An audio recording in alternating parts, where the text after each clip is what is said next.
All right, Bill Molyneux here with Bill's History and Wargame World, or just the Wargame World, and I'm with Steve and Shelby. And Shelby, I gotta get you a little closer for the microphone. I'm looking at Fort William Henry, and the rumor is you made that. I did. One of my best friends from work and I made it together. I really wanted to give Steven a fort for Christmas. And so my friend and I decided we were going to build it from insulation foam. We made the blueprint out on a big piece of paper, drew it out, and then went from there using a really giant piece of insulation foam and cutting everything out and gluing it together. So. Well, now can you point out some specifics for us? Sure. I'm noticing the Barracks building. How did you build that?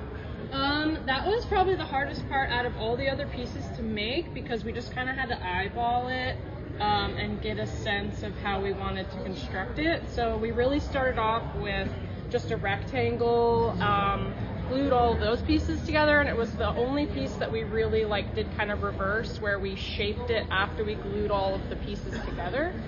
And then added the windows and the roof. Took a couple of tries to get it to look the way that it does now. It looks fantastic. Yeah. And you used a hot wire. Yeah, hot wire cutter for I everything. love how you made that gate. That is phenomenal. The gate was really fun. The way that it actually goes all the way through the wall, like the hole. The cavity, So we actually cut that from the entire piece as well once it was put together. Now, I'm going to pause the camera, and Steve, I'm Sure. going to come over to the other side because we're going to show the special piece that Shelby made. Absolutely. All right, well, what is this piece here, Steve? So this is a breech section of wall. After Shelby constructed the fort, she was teaching me how to use the hot wire cutter, and I figured, why not start on something that's already meant to be broken, so that if I mess it up, I can just say, well, that's where the cannonballs hit, right? Yeah. So it's built to the same specifications as a regular section of wall that Shelby made, and it's meant to be interchangeable, so that after a wall takes a certain amount of hits in our Historicon game, you can replace the wall with a breach, at which point the French and their native allies can storm the breach and move in to conduct shooting and hand-to-hand combat. Now, that is phenomenal. This is a fully Goober Bear approved fort. Where is Goober anyway? Yeah, Goober is He's down around here there somewhere. sitting in his lawn chair.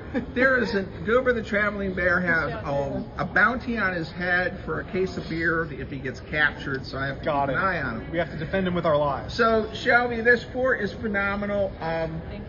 How much do you think you put in for buying the foam in case someone wants to make That's a one good of question. these? Yeah.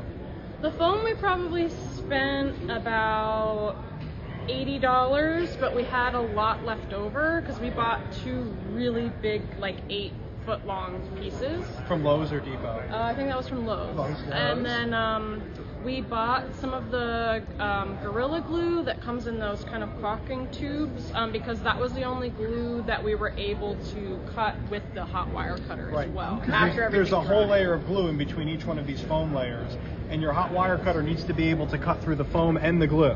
Okay. So there's a special glue that you also need to Yeah, use. so you want to be really careful with the glue that you choose and make sure it also doesn't eat the foam, as well as the paint you use if you're using spray paint too, because it will eat.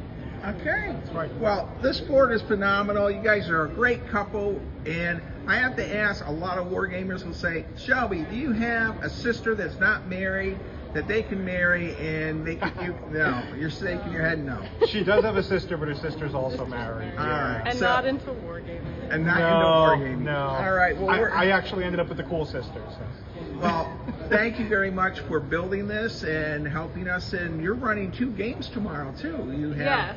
Yes. What are you doing tomorrow? I'm running Monongahela and the Battle of Lake George. At the Battle of Lake George. Yeah. And that is right here at the giant table. And I guess we'll close this out with thank you. And everyone, please stay safe, be kind, and be courteous. And see you at Historicon. Bye-bye.